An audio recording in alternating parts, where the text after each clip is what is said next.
आइए जानते हैं 7 चक्रों की साधना। इस वीडियो के माध्यम से ओशो के अनुसार, अगर अभी तक आपने हमारे चैनल को सब्सक्राइब नहीं किया है तो कृपया सब्सक्राइब करें।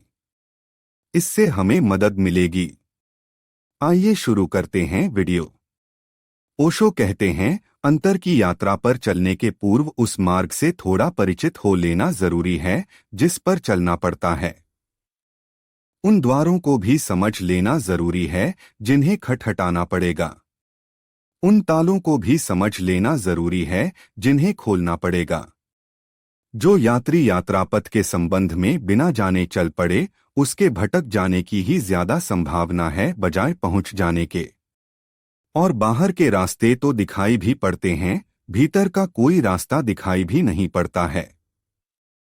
बाहर तो रास्तों के किनारे चिन्ह भी लगे हैं कि रास्ते कहाँ जाते हैं, भीतर के रास्ते पर न कोई चिन्ह है, न कोई माइलस्टोन है, न कोई प्रतीक है, अनचार्टर्ड, कोई नक्शा नहीं। शायद इसीलिए आदमी भीतर जितना भटकता है उतना बाहर नहीं भटकता। आज की चर्चा में भीतर के रास्ते पर कुछ जरूरी बातों की पहचान कर लेना उचित है। सबसे पहली बात तो यह समझ लेना जरूरी है कि जो शरीर हमें दिखाई पड़ता है वह शरीर बहुत से शरीरों का सबसे ऊपर का हिस्सा है। इस शरीर के भीतर और भी शरीर हैं। यह शरीर ही अकेला शरीर नहीं है। और जैसे ही हम भीतर यात्रा शुरू करते हैं और शरीरों के बीच में मार्ग में गुजरने और पार करने की जरूरत पड़ती है। स्वयं तक पहुंचने के पहले इस शरीर के बीच में और स्वयं के बीच में और भी शरीर हैं। इस शरीर के ठीक बाद जो पहला शरीर है, इस दिखाई पड़ने वाली देह, इस अन्नमय देह, इस फिजिकल बॉडी के ठीक पीछे जो शरीर है वह प्राण शरीर है, ईथरिक बॉडी है। उस प्राण शरीर के संबंध में थोड़ी सी बातें जाननी जरूरी हैं, क्योंकि उसे पार करना होगा। और बिना समझे किसी भी चीज को पार करना भटकने का भी हो सकता है, खतरे का भी हो सकता है, नुकसान भी पहुंचा सकता है। इस शरीर के ठीक पीछे विद्युत की देह है जिसे हम प्राण शरीर अब तक कहते रहे हैं। उस शरीर के जुड़ने के कारण ही इस शरीर से हमारा संबंध है। इस शरीर के गिर जाने पर भी वह शरीर शेष रह जाता है। मृत्यु के बाद भी कुछ घंटों तक वह शरीर शेष होता है। वह शरीर वापस इस शरीर से जुड़ने के लिए आतुर होता है। इसलिए जिन कौमों ने उस शरीर के संबंध में ठीक से पहचान कर ली है, वे अपने मुर्दे को शीघ्र जला देते हैं, बचाते नहीं। मुर्दे को जला देने के पीछे प्राण शरीर के संबंध में कुछ गहरे अनुभव हैं। जैसे ही शरीर जल जाता है, प्राण शरीर का आकर्षण शरीर के प्रति समाप्त हो जाता है। अन्यथा प्राण शरीर आत्मा को लेकर शरीर के आसपास, मृत शरीर के आसपास ही भटकेगा। भटकने की बहुत संभावना है। यह जो शरीर के पीछे प्राण शरीर है, यह शरीर बहुत अद्भुत है। और इसके पहले कि हमें विद्युत के संबंध में कुछ भी पता चला था, साधकों को इस शरीर के विद्युतमय होने का पता चल गया था। इसीलिए हजारों वर्षों से साधक लकड़ी के तख्ते का उपयोग करता है, या शेर की खाल का उपयोग करता है, या मृगचर्म का उपयोग करता है। प्राण शरीर के निकट से गुजरने पर अगर शरीर से विद्युत के बाहर निकल जाने की संभावना हो तो नुकसान पहुंच सकता है, मृत्यु भी हो सकती है। यह अनुभव बहुत पहले ख्याल में आ गया। यह भी ख्याल में आ गया कि उस विद्युत शरीर के कारण ही स्त्री और पुरुष में फर्क है। यह जो ऊपर का शरीर में जो भेद दिखाई पड़ता है, यह भेद गौण है, असली भेद पुरुष और स्त्री के प्राण शरीर में है। पुरुष का प्राण शरीर पॉजिटिव है, स्त्री का प्राण शरीर निगेटिव है। पुरुष के शरीर की जो विद्युत है वह विधायक है, स्त्री के शरीर की जो विद्युत है वह नकारात्मक है। और यही उन दोनों के बीच आकर्षण का कारण है। लेकिन जैसे ही कोई व्यक्ति ध्यान में प्रविष्ट होना शुरू होता है, प्राण शरीर का जो आकर्षण है, प्राण शरीर की जो तीव्रता है, प्राण शरीर की जो विद्युत है, वह क्रमशः क्षीण होती चली जाती है और अंतर्मुखी होने लगती है। जिस दिन प्राण शरीर की विद्युत धारा अन्नमय शरीर की तरफ न बहकर अंतस के दूसरे शरीरों की तरफ बहने लगती है, उसी क्षण व्यक्ति न पुरुष रह जाता है न स्त्री। उसके चित्त में स्त्री पुरुष होने का कोई प्रश्न समाप्त हो जाता है। बुद्ध एक पहाड़ के पास कुछ दिनों तक साधना करते थे। रात थी, पूर्णिमा की रात थी। नगर से कुछ लोग आए थे। वे एक वेश्या को भी ले आए थे, जंगल में आनंद के लिए, मंगल के लिए, प्रमोद के लिए। वे नशे में धुत होकर नाचने लगे। उन्होंने उस वेश्या के सारे वस्त्र भी छीन लिए। उन्हें नशे में डूबा हुआ देखकर वह नग्न स्त्री भाग गई। जब उन्हें थोड़ा होश आया तो हैरान हुए। वे उस स्त्री को खोजने निकले। राह पर तो कोई नहीं मिला। उस जंगल में सिवाय बुद्ध के कोई भी न था। वे एक वृक्ष के नीचे साधना में बैठे थे। उन लोगों ने जाकर बुद्ध को हिलाया और कहा, भिक्षु, यहाँ से जरूर तुमने किसी स्त्री को भागते देखा होगा। रास्ते पर चरणों के चिन्ह हैं। वह स्त्री नग्न थी, वेश्या थी। हम पूछ सकते हैं कि वह कहाँ गई, किस ओर गई? बुद्ध ने कहा, कोई भागता हुआ जरूर निकला था, लेकिन वह स्त्री थी या पुरुष, यह मेरे लिए थोड़ा बताना कठिन है। 10 साल पहले तुम आए होते तो मैं बता सकता था।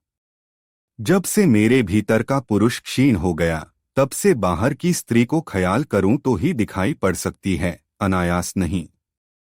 फिर उसने वस्त्र पहने थे या नहीं, यह भी मुझे पता नहीं। जब से अपने शरीर पर ही वस्त्रों के होने न होने का पता नहीं चलता, तब से दूसरे के शरीर पर वस्त्र हैं या नहीं, यह भी सवाल मिट गया है। बुद्ध ने कहा, जो हम होते हैं वही हमें बाहर दिखाई पड़ता है।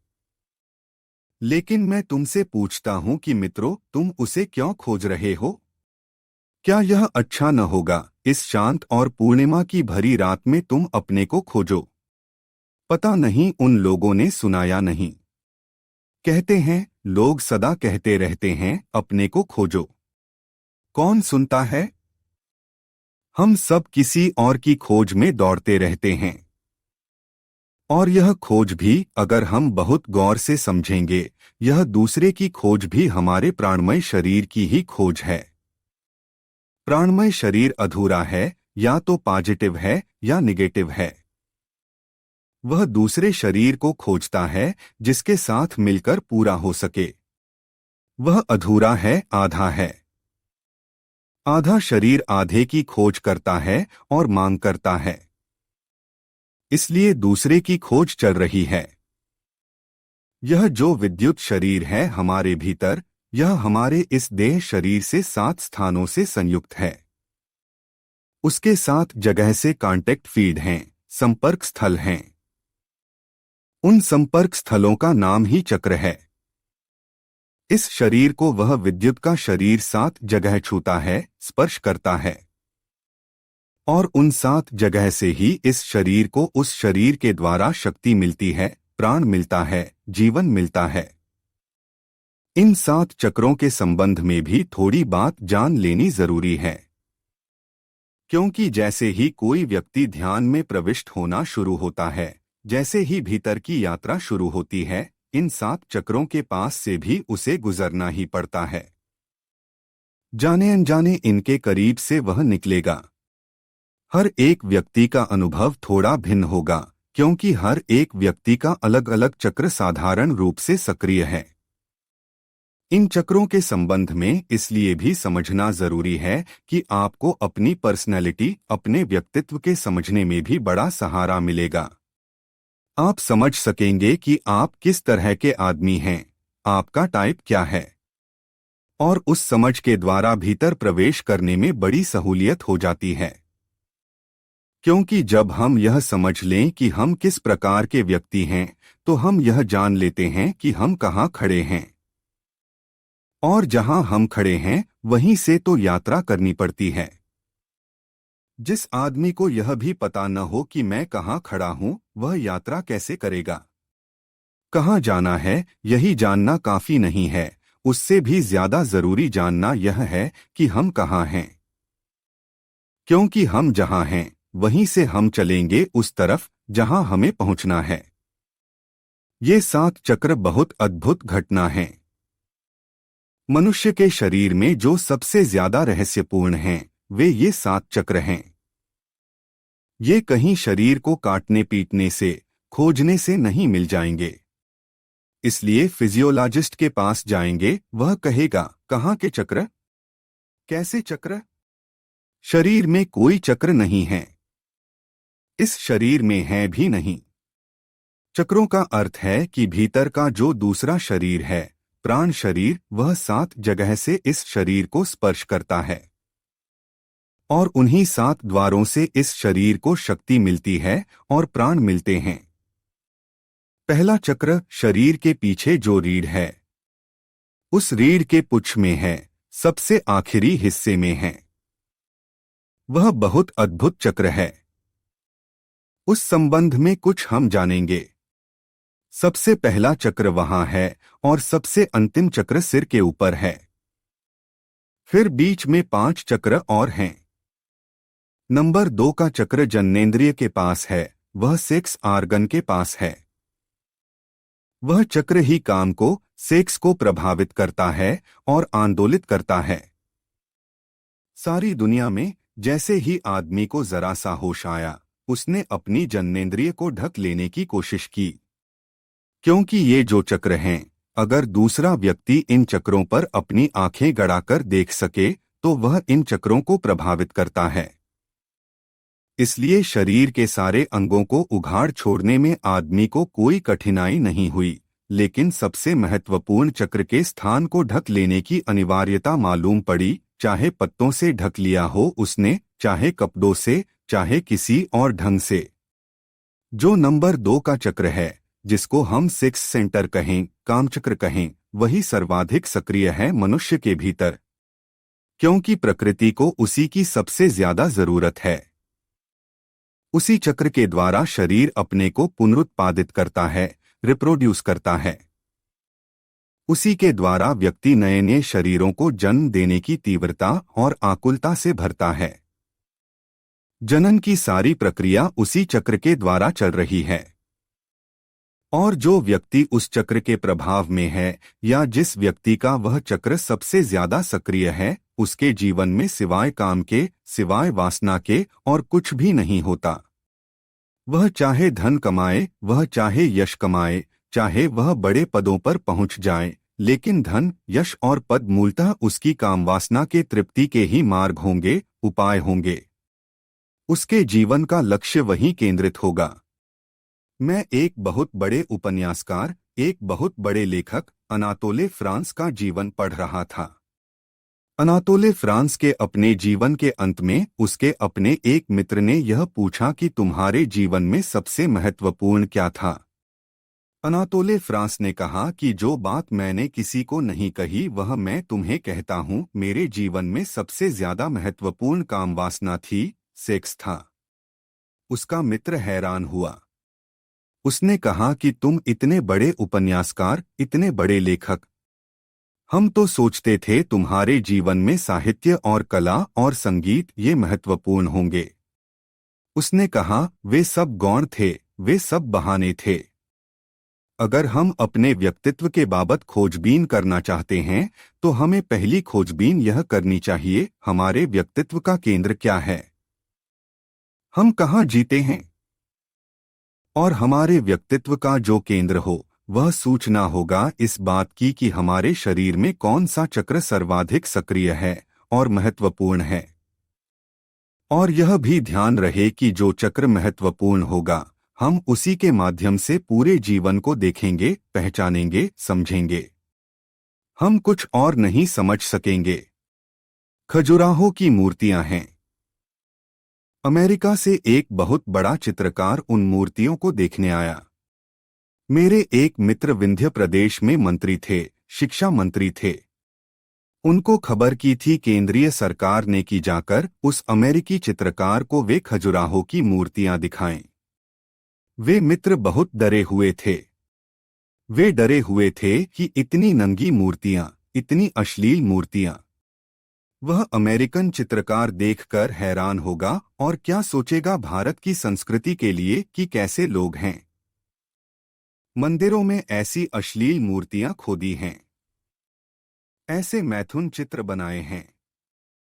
वह बहुत घबराया हुआ था, लेकिन कोई रास्ता नहीं था। ऊपर से खबर थी तो उन मित्र को उस अमेरिकन चित्रकार को लेकर खजुराहो जाना पड़ा।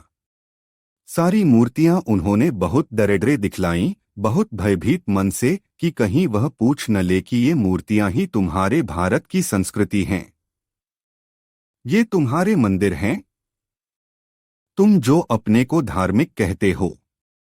लेकिन वह तो चित्रकार मूर्तियों में ऐसा लीन हो गया कि उसने तो कुछ भी नहीं कहा।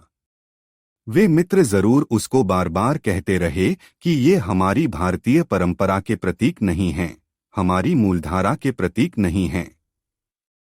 कुछ गलत लोगों ने किसी गलत प्रभाव में इन मंदिरों को बना लिया है। बाहर निकलकर उस मित्र ने कहा कि बहुत बहुत धन्यवाद। लेकिन उन मित्र को तो वही घबराहट थी। उससे कहा कि आप अमेरिका में जाकर ऐसा मत कहना कि ऐसे अश्लील मूर्तियों वाले मंदिर हैं भारत में। उस आदमी ने कहा, अश्लील मूर्तियां? तुम कहते क्या हो? मुझे फिर से चलकर देखना पड़ेगा। मैंने इतनी सुंदर मूर्तियां कभी भी नहीं देखी, इतनी भव्य मूर्तियां नहीं देखी। उसने कहा, वापस चलो, क्योंकि तुम ज्यादा जानकार हो। जब तुम कहते हो मूर्तियां अश्लील थीं, तो मुझे फिर चलना पड़ेगा, क्योंकि अभी तो मैं जो देख कर आया हूं, इससे भव्य मूर्तियां मैंने कभी भी नहीं देखी।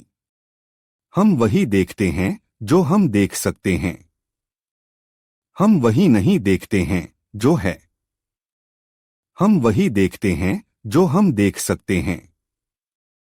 समस्त दर्शन जीवन में हमारा प्रोजेक्शन है। जो हमारे भीतर होता है वही हमें बाहर दिखाई पड़ता है। एक कामुक व्यक्ति को सारा जगत काम से भरा हुआ दिखाई पड़ेगा।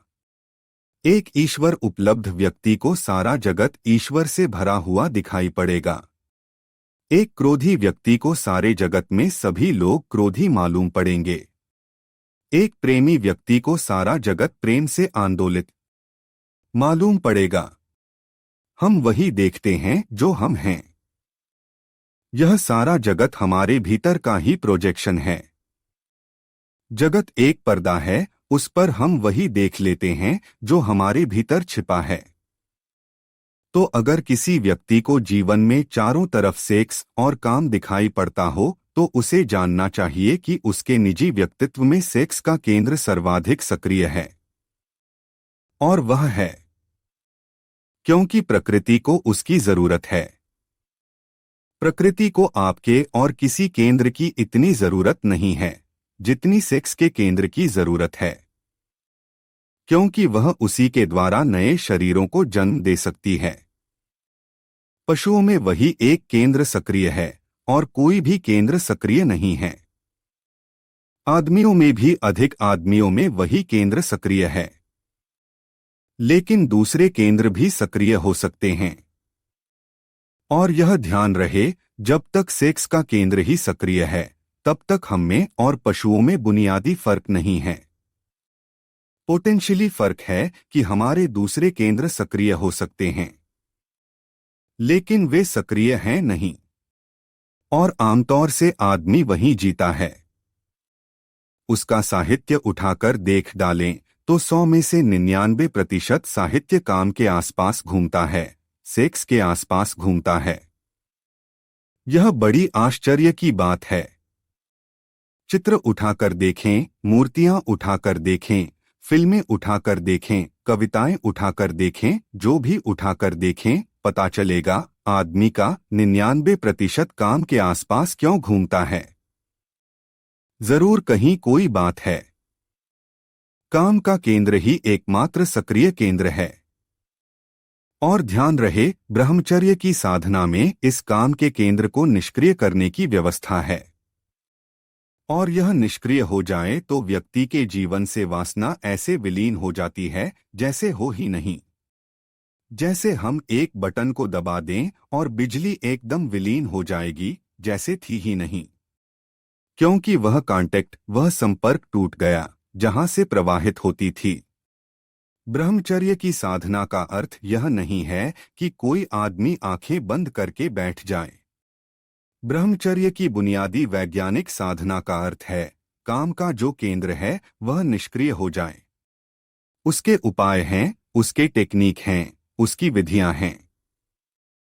सैकड़ों वर्ष पहले 25 वर्ष तक किसी भी युवक को ब्रह्मचर्य की साधना में रखा जा सकता था। उसका कारण यह नहीं था कि उनको फिल्म देखने नहीं मिलती थी। उसका यह भी कारण नहीं था कि स्त्रियां दिखाई नहीं पड़ती थीं या स्त्रियों को पुरुष दिखाई नहीं पड़ते थे। उसका कारण यह भी नहीं था कि वे कसम खाकर बैठे हुए थे। इस सब का कोई कारण न था। इस सब के पीछे वैज्ञानिक प्रक्रिया है। उस केंद्र को निष्क्रिय किया जा सकता है। उसके निष्क्रिय होते से ही सेक्स विलीन हो जाता है। उसका कोई पता नहीं चलता जब तक कि वह केंद्र पुनः सक्रिय न हो जाए। 100 में से 3 लोगों का केंद्र जन्म से ही निष्क्रिय होता है। और इस तरह के 3% लोगों को समझ में ही नहीं आता कि लोग इतने पागल क्यों हैं, इतने दीवाने क्यों हैं। उनकी समझ के बिल्कुल बाहर होगा, उनकी कल्पना के ही बाहर होगा। छोटे बच्चों का सेक्स केंद्र निष्क्रिय होता है, धीरे धीरे सक्रिय होना शुरू होता है। 14 वर्ष के करीब जाकर वह ठीक से गति लेता है। उसके पहले उन्हें कुछ बोध नहीं कि क्या हो रहा है। वह केंद्र जब सक्रिय होगा तभी बोध होगा। वह केंद्र सक्रिय नहीं होगा तो बोध नहीं हो सकता है। इस बात को अपने चित्त में बहुत साफ होना चाहिए कि मेरा यह केंद्र अति सक्रिय तो नहीं है। अगर अति सक्रिय है तो ध्यान के करने के पहले और ध्यान के बाद निरंतर अपने मन में यह दोहराना चाहिए कि मेरा यह केंद्र कम सक्रिय हो जाए। ध्यान के पहले और ध्यान के बाद उस केंद्र पर भीतर ध्यान ले जाकर मन में यह सुझाव देना चाहिए कि केंद्र कम सक्रिय हो जाए। थोड़े ही दिनों में एक बुनियादी फर्क दिखाई पड़ना शुरू होगा। यदि आपको यह वीडियो प्रेरणादायक लगी हो तो कृपया हमारे चैनल को सब्सक्राइब करें। हमें आपके विचारों का इंतजार रहेगा। धन्यवाद।